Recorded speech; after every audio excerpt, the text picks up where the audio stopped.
ಸ್ನೇಹಿತರೆ, ಗುಜರಾತ್ನ ಅಹಮದಾಬಾದ್ನಲ್ಲಿ ಜೂನ್ 12ರಂದು ನಡೆದಿರುವ ಏರ್ ಇಂಡಿಯಾ ವಿಮಾನ ದುರಂತ ಒಬ್ಬ ವ್ಯಕ್ತಿ ಬದುಕುಳಿದಿರೋದು ದೃಢಪಟ್ಟಿದೆ. ಆ ವ್ಯಕ್ತಿ ಯಾರು ಅಂತ ಮುಂದೆ ಗೊತ್ತಾಗುತ್ತೆ ನೋಡಿ, ಹೇಳ್ತೀನಿ. ಆ ವ್ಯಕ್ತಿ ಹೆಸರು ವಿಶ್ವಾಸ್ ಕುಮಾರ್ ಅಂತ. ವಿಶ್ವಾಸ್ ಕುಮಾರ್ ಅಂತಲೇ ಹೇಳ್ತಿದ್ದಾರೆ. ಕೆಲವರು ವಿಶ್ವಾಸ್ ಅಂತಲೂ ಕೂಡ, ಅವರ ಪೂರ್ತಿ ನೇಮ್ ಬಂದು ವಿಶ್ವಾಸ್ ಕುಮಾರ್ ಅಂತ ಕೂಡ ಹೇಳ್ತಿದ್ದಾರೆ ಅಷ್ಟೇ. ಆದರೆ ನೋಡಿ, ಸ್ಥಳಕ್ಕೆ ಮೋದಿ ಕೂಡ ಭೇಟಿ ನೀಡಿದ್ದಾರೆ. ಮೋದಿಯಲ್ಲಿ ಏರೋಪ್ಲೇನ್ ಎಲ್ಲ ಏರ್ ಕ್ರಾಶ್ ಆಗೋದ್ರಿಂದ ಮೋದಿ ಆ ವಿಮಾನ ಕಟ್ಟಡ ಕೂಡ ಅಪ್ಪಳಿಸಿದ್ದೆಲ್ಲ ಪತನಗೊಂಡಿದ್ದೆಲ್ಲ ಅಲ್ಲಿ ಬಂದು ಭೇಟಿ ನೀಡಿ ಏನೇನು ಹೇಳ್ತಿದ್ದಾರೆ, ಮತ್ತು ಅಮಿತ್ ಶಾ ಕೂಡ ಕೇಳ್ಪಟ್ಟಿದ್ದಾರೆ ಏನೇನು ಆಗಿದೆ ಅಲ್ಲಿ ಹೋಗಿ ನೋಡಿ ಅಂತ ಕೂಡ ಮೋದಿ ಅಮಿತ್ ಶಾ ಇಬ್ಬರು ಕೂಡ ಮಾತಾಡಿಕೊಂಡು ಬಂದಿದ್ದಾರೆ. ಆದರೂ ಕೂಡ ಅಮಿತ್ ಶಾನು ಕೂಡ ಭೇಟಿ ನೀಡಿದ್ದಾರೆ, ಬಂದು ವಿಮಾನದಲ್ಲೇ ಬಂದು ಭೇಟಿ ನೀಡಿದ್ದಾರೆ. ಆದರೆ ಸದ್ಯಕ್ಕೀಗ ಮೋದಿದು ಮಾತ್ರ ಹೇಳ್ತಾ ಇದ್ದೀನಿ ನೋಡಿ. ನರೇಂದ್ರ ಮೋದಿಯವರು ಅಲ್ಲಿ ಬಂದು ಏನು ಮಾಡಿದರು ನೋಡಿ. ಮೋದಿಗೂ ಕೂಡ ತುಂಬ ಲೇಟಾಗಿ ಟೈಮ್ಗೆ ಕರೆಕ್ಟಾಗಿ ಗೊತ್ತಿಲ್ವಂತೆ. ಲೇಟಾಗಿ ವಿಷಯ ಗೊತ್ತಾಯಿತು. ಅವರು ನ್ಯೂಸ್ ನೋಡಿಕೊಂಡು ಕೂಡ ಬಂದಿರೋದು. ನ್ಯೂಸ್ ಚಾನಲಲ್ಲೂ ಕೂಡ ಏನಾಗ್ತಿದೆ ಇಲ್ಲಿ ಅಂತ ಅಂದ್ಬಿಟ್ಟು ಕೂಡ ನೋಡಿ ದಡಕ್ಕನ ಅಲ್ಲಿ ಓಡ್ ಬಂದುಬಿಟ್ಟಿದ್ದಾರೆ ಅಷ್ಟೇ, ಇನ್ನೇನಿಲ್ಲ. ಅಲ್ಲಿ ಮೋದಿಯವರು ಕೂಡ ಸ್ಥಳಕ್ಕೆ ಪರಿಶೀಲನೆ ನೀಡಿ ಅಲ್ಲಿ ಮೃತಪಟ್ಟಿರೋರು ಯಾರ್ಯಾರಿದ್ದಾರೆ, ಎಲ್ರಿಗೂ ಎಷ್ಟೆಷ್ಟು ದುಡ್ಡನ್ನು ಕೊಡಬೇಕು ನಾವು, ಅದಕ್ಕೆ ಕಾರಣ ಇನ್ನಷ್ಟೇ ಏನಾಗಿತ್ತು ಕಾರಣ ಅಂತ ಕೂಡ ಹುಡುಕಬೇಕು. ಮತ್ತು ಅಲ್ಲಿ ಹೊಗೆ ಕಾಣಿಸ್ಕೋತಲ್ಲ, ಆ ಟೈಮಲ್ಲಿ ಸುತ್ತಮುತ್ತಲಿದ್ದ ಜನಗಳನ್ನ ಕೂಡ ಪರಿಶೀಲನೆ ಮಾಡಿ ಏನಾಯಿತು ಅಂತ ಕೂಡ ತಗೊಳ್ಳಿ. ಅವ್ರನ್ನ ಎಲ್ಲ ಸುತ್ತಮುತ್ತ ಇರೋ ಜನ ಯಾರ್ಯಾರು ನೋಡಿದ್ದಾರೆ ಅವ್ರನ್ನೆಲ್ಲ ಸಾಕ್ಷಿ ತೊಗೊಂಡು ಸ್ವಲ್ಪ ಏನಾದರೂ ಕಾರಣ ವಿಚಾರನ ಹುಡುಕಿ ಅಂತ ಅಂದ್ಬಿಟ್ಟು ಕೂಡ ಮೋದಿ ಕೂಡ ಹೇಳಿದ್ದಾರೆ ನೋಡಿ. ಆದರೆ ವಿಶ್ವಾಸ್ ಕುಮಾರ್ ರಮೇಶ್ ಅಂತ ಆ ವ್ಯಕ್ತಿ ಮಾತ್ರ ಒಬ್ಬ ಬದುಕಿದ್ದ ಅಂತ ಕೂಡ ಅಲ್ಲಿ ವಿಡಿಯೋ ಮಾತ್ರ ಮಾಡಲಾಗಿದೆ ಅಷ್ಟೇ. ಒಬ್ಬ ಬದುಕಿದ್ದ ವ್ಯಕ್ತಿ ಆಸ್ಪತ್ರೆಗೆ ಕೂಡ ಅಡ್ಮಿಟ್ ಮಾಡಿದ್ದಾರೆ ಅವ್ರನ್ನ ನೋಡಿ. ಹಾಸ್ಪಿಟ್ಲ್ ಕೂಡ ಅಡ್ಮಿಟ್ ಮಾಡಿ ಸ್ವಲ್ಪ ಅಲ್ಲೋ ಇಲ್ಲೋ ಸ್ವಲ್ಪ ಗಾಯಗಳಾಗಿ, ಆದರೂ ಕೂಡ ಸ್ವಲ್ಪ ರಿಪೋರ್ಟರ್ ಹತ್ರ ಸ್ವಲ್ಪ ಮಾತಾಡಿದ್ದಾರೆ ಅವರು ಕೂಡ.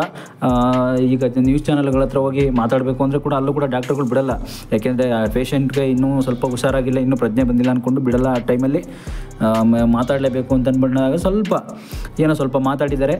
ನಾನು ಬದುಕುಳಿದಿದ್ದೆ ಹೆಚ್ಚು, ನಿಜವಾಗ್ಲೂ ದೇವರು ವರನ ಶಾಪನೋ ಏನೋ ಗೊತ್ತಿಲ್ಲ ಅಂತ ಕೂಡ ಹೇಳಲಾಗಿದೆ ನೋಡಿ ಈ ವಿಡಿಯೋ. ಆದರೆ ವಿಶ್ವಾಸ್ ಕುಮಾರ್ ಮಾತ್ರ ರಮೇಶ್ ವಿಶ್ವಾಸ್ ಕುಮಾರ್ ಅಂತ ಅವರು ಪೂರ್ತಿ ಹೆಸರು ಬರುತ್ತೆ. ಅವ್ರು ಬದುಕುಳಿದಿರೋದು ಒಂದು ಈ ಸಾಮಾಜಿಕ ಮಾಧ್ಯಮಗಳು ತುಂಬ ವೈರಲ್ ಆಗ್ತಿದೆ ನೋಡಿ. ಏನೋ ಸಾವನ್ನೇ ಗೆದ್ದು ಬಂದ ವ್ಯಕ್ತಿ ಅಂತ ಕೂಡ ತುಂಬ ಒಂದೊಳ್ಳೆ ಬಿರುದನ್ನು ಕೂಡ ಕೊಡಲಾಗ್ತಿದೆ ಅವ್ರಿಗೆ ನೋಡಿ. ಇದೇ ಟೈಮು ಕೂಡ ಅಲ್ಲಿ ಎಲ್ಲ ಏನೇನು ಪೀಸ್ ಆಗಿದೆ ಎಲ್ಲ ಬಿಲ್ಡಿಂಗ್ಗಳಿಗೆ ಎಲ್ಲ ಕಡೆ ಮೋದಿ ಕೂಡ ಭೇಟಿ ಕೊಟ್ಟಿದ್ದಾರೆ. ಅಮಿತ್ ಶಾ ಕೂಡ ಬಂದು ನೋಡ್ಕೊಂಡು ಮೊದಲೇ ಹೋಗಿದ್ರು. ಆದರೆ ಮೋದಿ ಅಂತೂ ಇನ್ನೂ ತುಂಬ ವಿಚಾರಣೆ ಮಾಡ್ತಾಯಿದ್ದಾರೆ, ಏನಾಗಿದೆ ಈ ಸ್ಥಳಕ್ಕೆ ಬಂದು ನಾವು ಪರಿಶೀಲನೆ ಮಾಡಲೇಬೇಕು ಅಂತ ಅಂದ್ಬಿಟ್ಟು ಏನಾಗಿದೆ ನೋಡೋಣ ಅಂತ ಬಂದುಬಿಟ್ಟು ಮೋದಿ ಕೂಡ ಎಲ್ಲ ಕೂಡ ನೋಡ್ತಾ ಇದ್ದಾರೆ.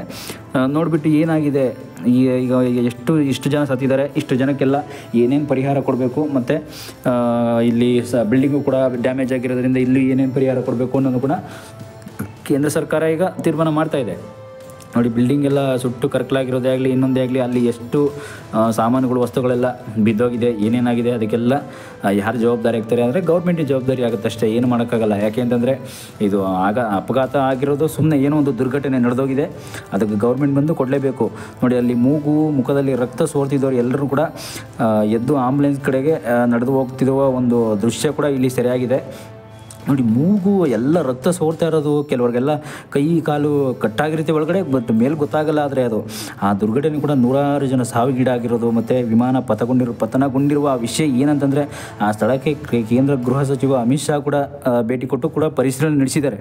ಅಮಿತ್ ಶಾ ಕೂಡ ಬಂದು ಈ ರೀತಿ ಹಿಂಗಾಗಿದೆಯಲ್ಲ ನಮ್ಮ ಗುಜರಾತ್ ರಾಜ್ಯದಲ್ಲಿ ಅಂತ ಅಂದ್ಬಿಟ್ಟು ಕೂಡ ನೋಡ್ಕೊಂಡು ಹೋಗಿದ್ದಾರೆ. ನಂತರ ಮೋದಿನೂ ಕೂಡ ಬಂದು ನೋಡ್ಕೊಂಡು ಹೋಗಿದ್ದಾರೆ ನೋಡಿ.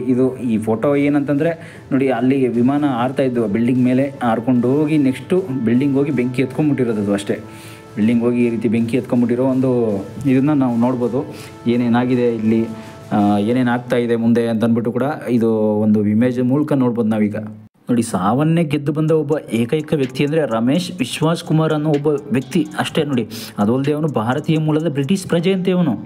ಬ್ರಿಟಿಷ್ ಪ್ರಜೆನೇ, ಆದರೆ ನಮ್ಮ ಭಾರತೀಯ ಮೂಲದವನೇ ಬ್ರಿಟಿಷ್. ಲಂಡನ್ನಲ್ಲಿ ಹೋಗಿ ವಾಸ ಆಗಿದ್ದಾನೆ, ಇಲ್ಲಿಂದ ಲಂಡನ್ಗೆ ಹೋಗಬೇಕು, ಫ್ಲೈಟ್ ಹತ್ತಿದ್ದಾನೆ. ಈ ರೀತಿ ಪರಿಸ್ಥಿತಿ ಆಗಿಬಿಟ್ಟಿದೆ, ಏನು ಮಾಡಬೇಕು ಅಂತ ಗೊತ್ತಾಗಿಲ್ಲ ನೋಡಿ.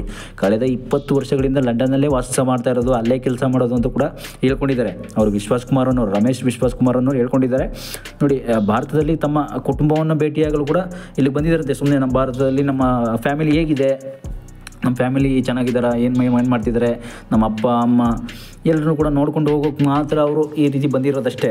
ಅದು ಬಿಟ್ಟರೆ ಬೇರೆ ಇನ್ನೇನಕ್ಕಿಲ್ಲ. ನೋಡಿಕೊಂಡು ಹೊರಡೋ ಸಮಯದಲ್ಲಿ ಈ ರೀತಿ ಆಗಿ ನೋಡಿ ಕೊನೆಗೂ ಬದುಕುಳಿದಿದ್ದಾರೆ ಅಂತಂದರೆ ಅದು ನಿಜವಾಗ್ಲೂ ರೋಚಕವಾದ ವಿಸ್ಮಯ. ಅದು ನಿಜವಾಗ್ಲೂ ಅವ್ರು ಬದುಕಿರೋದು ನೋಡಿ. ಅಷ್ಟು ದೂರದಿಂದ ಫ್ಲೈಟ್ ಬಿದ್ದರೂ ಕೂಡ ಅವರು ಏನೋ ಸಣ್ಣ ಪುಟ್ಟ ಗಾಯಗಳಾಗಿದೆ, ಬದುಕುಳಿದಿದ್ದಾರೆ ಅಂತೆ. ಅವರು ಪುಣ್ಯ ನಿಜವಾಗ್ಲೂ ನೋಡಿ. ಎಲ್ಲಿ ಹೊಂಟೋಗಿದ್ದಾರೆ ನೋಡಿ ಅವರು ಒಂದು ಸಾವು.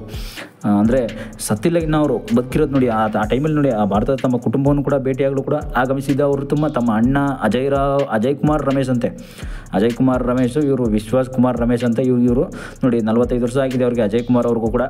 ಜೊತೆಗೆ ಲಂಡನ್ನಲ್ಲಿ ಕೂಡ ಹಿಂದಿರುಗುವ ಸಂದರ್ಭದಲ್ಲಿ ಈ ದುರಂತ ಸಂಭವಿಸಿತ್ತು ಅಂತಂದ್ಬಿಟ್ಟು ಕೂಡ ಟೇಕ್ ಆಫ್ ಆಗಬೇಕು, ಇನ್ನೇನು ಈ ದುರಂತ ಆಗೋಗಿದೆ ಅಂತಂದ್ಬಿಟ್ಟು ಕೂಡ 30 ಸೆಕೆಂಡ್ಗಳ ನಂತರ ದೊಡ್ಡ ಶಬ್ದ ಆಯ್ತಂತೆ ನೋಡಿ. 30 ಸೆಕೆಂಡ್ ಆದಮೇಲೆ ಇನ್ನೇನು ಲಂಡನ್ನಿಂದ ಬರ್ತಾಯಿದ್ದು ವಿಮಾನ ಟೇಕ್ ಆಫ್ ಆಗಬೇಕು. ಇಲ್ಲಿ ಆ ಟೈಮಲ್ಲಿ ಬಂದು ಒಂದು 30 ಸೆಕೆಂಡು ಆದಮೇಲೆ ಇಷ್ಟು ಅಗಾಧವಾದ ಒಂದು ಶಬ್ದ ಬರುತ್ತೆ. ಆ ಟೈಮಲ್ಲಿ ಈ ರೀತಿ ಆಗೋಗಿದೆ ಅಂತ ಯಾರಿಗೂ ಕೂಡ ಗೊತ್ತಿಲ್ಲ. ಅಲ್ಲಿ 30 ಸೆಕೆಂಡ್ ನಂತರ ಈ ಥರ ಶಬ್ದ ಬಂದಮೇಲೆ ವಿಮಾನ ನೆಲಕ್ಕೆ ಬೆಳೆದು ಅಪ್ಪಳಿಸ್ಬಿಡುತ್ತಂತೆ ನೋಡಿ. ನೆಲಕ್ಕೆ ಬೆಳೆದು ಅಪ್ಪಳಿಸ್ಬಿಟ್ಟು ಎಲ್ಲ ಕ್ಷಣಮಾತ್ರದಲ್ಲಿ ನಡೆದೋಯ್ತಂತೆ. ಅಲ್ಲೇ ಕ್ಷಣಮಾತ್ರದಲ್ಲಿ ಎಲ್ಲ ನಡೆದೋಯ್ತು ಅಂತಂದ್ಬಿಟ್ಟು ಕೂಡ ಅಲ್ಲಿ ಇವರು ಅವರ ಬ್ರದರ್ ಅಣ್ಣ ಏನಿದ್ದಾರೆ ಅಜಯ್ ಕುಮಾರ್ ರಮೇಶ್ ವಿಶ್ವಾಸಕುಮಾರ್ ಅವರ ಬ್ರದರ್ ಅವರು ತಿಳಿಸಿದ್ದಾರೆ ಈ ರೀತಿ ಈಗ ನಡೆದೋಯ್ತು ನೋಡಿ. ಸುತ್ತಲೂ ಎಲ್ಲ ನಾನು ನೋಡಿಬಿಟ್ಟಂಗೆ ಸುತ್ತಲೂ ಎಲ್ಲ ಶವಗಳು, ವಿಮಾನದ ತುಂಡುಗಳು ಚೆಲ್ಲಾಪಿಲ್ಲಿ ಆಗಿದ್ದವು. ಭಯದಿಂದ ಎದ್ದು ಓಡಲು ಕೂಡ ಶುರು ಮಾಡಿದ್ರಂತೆ ಎಲ್ಲ ಅಲ್ಲಿ ಮಕ್ಕಳುಗಳು ಕೂಡ. ಹಾಗಂತ ಕೂಡ ರಮೇಶ್ ವಿಶ್ವಾಸಕುಮಾರ್ ಅವರು ಕೂಡ ಹೇಳ್ಕೊಂಡಿದ್ದಾರೆ ನೋಡಿ. ಅಹಮದಾಬಾದ್ ಸಿವಿಲ್ ಆಸ್ಪತ್ರೆ ಸಾಮಾನ್ಯ ವಾರ್ಡ್ನಲ್ಲಿ ಅವರು ಪತ್ರಕರ್ತರೊಂದಿಗೆ ಮಾತಾಡ್ತಾ ಕೂಡ ತಿಳಿಸ್ಕೊಂಡಿದ್ದಾರಂತೆ ಈ ಮಾಹಿತಿನ. ಅಲ್ಲೊಬ್ಬರು ಅಹಮದಾಬಾದಲ್ಲಿ ಸಿವಿಲ್ ಆಸ್ಪತ್ರೆ ಏನಿದೆ ಅಲ್ಲಿ ಅಡ್ಮಿಟ್ ಮಾಡಿದ್ದಾರೆ, ಅಲ್ಲಿ ಹತ್ರದಲ್ಲಿ ಇರ್ತಕ್ಕಂಥ ಹಾಸ್ಪಿಟ್ಲ್ ಅದೇನೆ ನೋಡಿ. ರಮೇಶ್ ಅವರಿಗೆ ಎದೆ, ಕಣ್ಣುಗಳು ಮತ್ತು ಕಾಲುಗಳಲ್ಲಿ ಗಾಯಗಳ ಬೇರೆ ಆಗಿದೆಯಂತೆ. ಕಣ್ಣುಗಳಲ್ಲಿ ಗಾಯಗಳಾಗಿ ಆದರೂ ಕೂಡ ನೋಡಿ ಇಷ್ಟೆಲ್ಲ ಆದರೂ ಕೂಡ ಕಾಲುಗಳಲ್ಲಿ ಎಷ್ಟೆಲ್ಲ ಗಾಯ ಆದರೂ ಕೂಡ ಬದುಕಿರೋದು ಅವ್ರಿಗೆ ನೋಡಿ.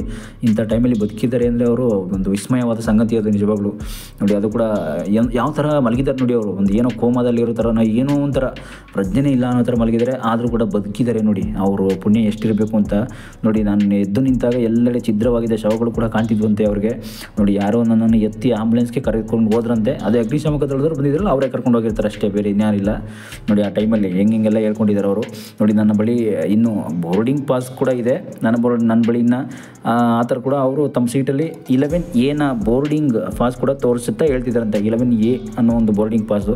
ರಮೇಶ್ ಅವರ ಅಣ್ಣ ಅಜಯ್ ಕುಮಾರ್ ನೋಡಿ, ರಮೇಶ್ ಅವರ ಅಣ್ಣ ಏನಿದ್ದಾರೆ ಅಜಯ್ ಕುಮಾರ್ ಅಣ್ಣ, ರಮೇಶ್ ವಿಶ್ವಾಸ್ ಕುಮಾರ್ ಅಣ್ಣ ಏನಿದ್ದಾರೆ ಅವರು ಕೂಡ ಜೊತೆಗೆ ವಿಮಾನದಲ್ಲಿ ಪಯಣಿಸುತ್ತಿದ್ದಂತೆ ಅದೇ ಟೈಮಲ್ಲಿ. ಆದರೆ ಅವರು ಬೇರೆ ಸೀಟ್ನಲ್ಲಿ ಕುಳಿತಿದ್ರಂತೆ, ಆದರೆ ನಾವು ಒಟ್ಟಿಗೆ ಬಂದಿದ್ವು ಅಂತ ಕೂಡ ಹೇಳ್ಕೊಂಡಿದ್ದಾರೆ ಇವರು ನ್ಯೂಸ್ ಮೂಲಕ ನೋಡಿ. ಆದರೆ ಕೂಡ ಎಲ್ಲಿ ಯಾಕೆ ಹೇಳ್ಕೊಂಡಿದ್ದಾರೆ, ಆದರೆ ಅವ್ರ ಅಣ್ಣ ಇನ್ನೊಬ್ಬ ಸಿಗ್ತಾ ಇಲ್ಲ, ಎಲ್ಲಿ ಅಂತ ಹುಡುಕಿದ್ರು ಕೂಡ ಸಿಗ್ತಾ ಇಲ್ಲ ಅವರು ನೋಡಿ. ಅಜಯ್ ನನ್ನ ಜೊತೆಗೆ ಇದ್ದ, ಆದರೆ ಈಗ ಅವನು ಎಲ್ಲಿದ್ದಾನು ಅಂತಲೂ ಕೂಡ ಗೊತ್ತಿಲ್ಲ, ದಯವಿಟ್ಟು ನನಗೆ ಸಹಾಯ ಮಾಡಿ ಅಂತ ಕೂಡ ರಮೇಶ್ ಕೂಡ ಕಣ್ಣೀರು ಹಾಕ್ತಾ ವಿನಂತಿಸಿದ್ದಾರಂತೆ ನೋಡಿ ನ್ಯೂಸ್ ಚಾನಲ್ ಮೂಲಕ ನೋಡಿ. ಈತ ಸಾವನ್ನಿಗೆ ಬಂದ ವ್ಯಕ್ತಿ ಅಂದರೆ ಇವರೇ, ಅದು ರಮೇಶ್ ವಿಶ್ವಾಸ್ ಕುಮಾರ್ ಅಂತ, ಇವರ ಹೆಸರು ವಿಶ್ವಾಸ್ ಕುಮಾರ್ ನೋಡಿ. ಅಜಯ್ನ ಸುದ್ದಿ ಎಲ್ಲೂ ಲಭ್ಯವಾಗ್ತಿಲ್ಲ, ಅವರು ಕೂಡ ಅಷ್ಟೇ ಅಲ್ಲೇ ಎಲ್ಲೋ ಒಂದು ಚೆಲ್ಲಾಪಿಲ್ಲಿಯಾಗಿ ತೀರ್ಕೊಂಡ್ಬಿಟ್ಟಿದ್ದಾರೆ ಅಂತ ಕೂಡ ಹೇಳ್ಬೋದು ಇವರ ಅಣ್ಣ ಬ್ರದರು. ಬಟ್ ಏನು ಮಾಡಬೇಕು, ಎಲ್ಲಿ ಹೋಗಬೇಕು ಅನ್ನೋದು ಕೂಡ ಅವ್ರಿಗೂ ಗೊತ್ತಾಗ್ತಾ ಇಲ್ಲ ನೋಡಿ. ವಿಮಾನ ಬಂದು ಬಿಲ್ಡಿಂಗ್ಗೆ ಯಾವ ಥರ ಅಪ್ಪಳಿಸ್ಬಿಟ್ಟಿದೆ ಅಂದರೆ ಅಲ್ಲಿ ನೋಡಿ. ಹಂಗೆ ಅಪ್ಪಳಿಸಿದಾಗ ಅಲ್ಲಿ ಒಳಗಡೆ ಇರೋರೆ ಅಲ್ಲೇ ಎಲ್ಲ ಕೈ ಕಾಲೆಲ್ಲ ಮುರಿದೋಗ್ಬಿಟ್ಟಿರುತ್ತೆ, ಏನು ಮಾಡೋಕ್ಕಾಗಲ್ಲ ನೋಡಿ. ಈ ದುರಂತದಲ್ಲಿ ಗುಜರಾತ್ನ ಮಾಜಿ ಮುಖ್ಯಮಂತ್ರಿ ವಿಜಯ್ ರೂಪಾನಿ ಕೂಡ ಸೇರಿದಂತೆ ಹಲವರು ಕೂಡ ಸಾವನ್ನಪ್ಪಿದ್ದಾರೆ ಅಂತ ಹೇಳಲಾಗ್ತಾ ಇದೆ. ವಿಜಯ್ ರೂಪಾನಿ ಅನ್ನೋರು ಕೂಡ ಅಲ್ಲೇ ಇದ್ದರು. ರೂಪಾನಿಯವರ ಸಹಾಯಕ ಶೈಲೇಶ್ ಮಂಡಲಿಯ ನಾವು ರೂಪಾನಿ ಸಾಹೇಬ್ ಅವರನ್ನು ಹುಡುಕ್ತಿದ್ದೇವೆ ಅಂತ ಕೂಡ ಹೇಳ್ತಾ ಇದ್ದಾರೆ, ಆದರೆ ಸಿಗ್ತಾ ಇಲ್ವಂತೆ ನೋಡಿ. ಯಾವುದೇ ಮಾಹಿತಿ ಸಿಕ್ಕರೆ ತಿಳಿಸಿ ಅಂತ ಕೂಡ ಆಸ್ಪತ್ರೆಯಲ್ಲೂ ಕೂಡ ಹೇಳಿದಾರಂತೆ. ಇವರೆಲ್ಲ ಸಿಕ್ಕಿದ್ರೆ ನೋಡಿ ರಕ್ಷಣಾ ಕಾರ್ಯಾಚರಣೆ ಕೂಡ ತುಂಬ ಕೂಡ ಕಷ್ಟಪಟ್ಟಿದ್ದಾರೆ. ದುರಂತ ಕ್ಷಣ NDRF ತಂಡ, ಭಾರತೀಯ ಸೇನೆ, CRPF ಎಲ್ಲರೂ ಕೂಡ, ಕೋಸ್ಟ್ ಗಾರ್ಡ್ ತಂಡಗಳು ಎಲ್ಲರೂ ಕೂಡ ಅಲ್ಲೇ ಹೋಗ್ಬಿಟ್ಟಿದ್ದಾರೆ. ಅದೇ ಟೈಮ್ಗೆ ನೋಡಿ ಅಹಮದಾಬಾದ್ ಸಿವಿಲ್ ಆಸ್ಪತ್ರೆಯಲ್ಲಿ ಗಾಯಾಳುಗಳಿಗೆ ಚಿಕಿತ್ಸೆ ನೀಡಲಾಗ್ತಿದೆ. ಆ ಟೈಮಲ್ಲಿ ಆದ ತಕ್ಷಣ ಏನು ಮಾಡೋಕ್ಕಾಗಿಲ್ಲ ಅಂತ ಅಂದ್ಬಿಟ್ಟು ಕೂಡ ಅಲ್ಲೇ ಎಲ್ಲರೂ ಹೋಗ್ಬಿಟ್ಟಿದ್ದಾರೆ. ಅಲ್ಲಿ ಹೋದ ತಕ್ಷಣ ನೆಕ್ಸ್ಟು ಸಿವಿಲ್ ಆಸ್ಪತ್ರೆ ಅನ್ನೋದು ಹತ್ರ ಇತ್ತಂತೆ. ಆ ಟೈಮ್ಗೆ ಹೋಗಿ ಹೊರಟೋಗ್ಬಿಟ್ಟಿದ್ದಾರೆ. ಎಲ್ಲರೂ ಕರ್ಕೊಂಡು ಯಾರ್ಯಾರು ಗಾಯಾಳುಗಳಾಗಿದೆ, ಯಾರ್ಯಾರು ತೀರೋಗಿದ್ದಾರೆ ಅಂತ ಕೂಡ ನೋಡ್ತಾ ಇಲ್ಲ, ಹೋಗ್ಬಿಟ್ಟಿದ್ದಾರೆ. ಆದರೆ DNA ಪರೀಕ್ಷೆಗೆ ಕೂಡ ವ್ಯವಸ್ಥೆ ಮಾಡಲಾಗಿದೆ ಅಂತ, ಏನೇನಾಗಿದೆ ಅವ್ರಿಗೆ, ಏನೇನು ಆಗ್ತಾಯಿದೆ ಅಂತ ಕೂಡ DNA ಮಾಡ್ತಾ ಇದ್ದಾರಂತೆ. ಏರ್ ಇಂಡಿಯಾ ದೆಹಲಿ ಮತ್ತು ಮುಂಬೈನಿಂದ ಕೂಡ ಪರಿಹಾರ ವಿಮಾನಗಳನ್ನು ಕೂಡ ಏರ್ಪಡಿಸಿದ್ದು ಸಂತ್ರಸ್ತರ ಕುಟುಂಬಗಳಿಗೆ 1 ಕೋಟಿ ರು ಪರಿಹಾರ ಕೂಡ ಟಾಟಾ ಗ್ರೂಪ್ ಘೋಷಿಸಿದೆ ಅಂತ ನೋಡಿ. ಸಂತ್ರಸ್ತರು ಯಾರ್ಯಾರು ತೀರೋಗಿದ್ದಾರೆ 1 ಕೋಟಿ ರೂಪಾಯಿ ಕೊಡಲೇಬೇಕು ಅಂತ ಕೂಡ ಟಾಟಾ ಅನ್ನೋ ಒಂದು ಗ್ರೂಪ್ ಕಂಪ್ನಿ ಕಡೆಯಿಂದ ಕೊಡ್ತಾ ಇದೆ. 1 ಕೋಟಿ ರೂಪಾಯಿ ಕೊಡಲೇಬೇಕು ಇವ್ರಿಗೆ ಅಂತ ಅಂದ್ಬಿಟ್ಟು ಕೂಡ ಕಂಪ್ನಿ ಕಡೆಯಿಂದ, ಟಾಟಾ ಕಂಪ್ನಿ ಕಡೆಯಿಂದ ಗುರುತು ಮಾಡ್ಕೊಂಡಿದ್ದೀವಿ, ನಾವು ತಿಳಿಸ್ತಾ ಇದ್ದೀವಪ್ಪ ಈ ಥರ ಎಲ್ಲ ಹಿಂಗಾಗಿದೆಯಲ್ಲ, 1 ಕೋಟಿ ಕೊಡಲೇಬೇಕು ಇವ್ರಿಗೆ ಅಂತ ಅವ್ರ ಕಂಪ್ನಿ ಕೂಡ ತಿಳಿಸಿದೆಯಂತೆ ನೋಡಿ. ಅವ್ರದ್ದು ಕೂಡ ಟಾಟಾ ಗ್ರೂಪ್ ಅಂತಂದರೆ ಅವ್ರದ್ದು ನಂಬರ್ 1 ನಮ್ಮ ಇಂಡಿಯಾದಲ್ಲೇ ನೋಡಿ. ಕೇಂದ್ರ ಗೃಹ ಸಚಿವ ಅಮಿತ್ ಶಾ ಕೂಡ ಗುಜರಾತ್ ಮುಖ್ಯಮಂತ್ರಿ ಭೂಪೇಂದ್ರ ಪಟೇಲ್ ಮತ್ತು ಕೇಂದ್ರ ವಿಮಾನಯಾನ ಸಚಿವ ಯಾರಿದ್ದಾರೆ ರಾಮ್ ಮೋಹನ್ ನಾಯ್ಡು ಮತ್ತು ಘಟನಾ ಸ್ಥಳಕ್ಕೆ ಕೂಡ ಭೇಟಿ ನೀಡಿದ್ದಾರೆ ಅಂತ ಕೂಡ ಹೇಳಲಾಗ್ತಿದೆ ಈ ಟೈಮಲ್ಲಿ. ನೋಡೋಣ ಮುಂದೆ ಏನಾಗುತ್ತೆ ಅಂತ.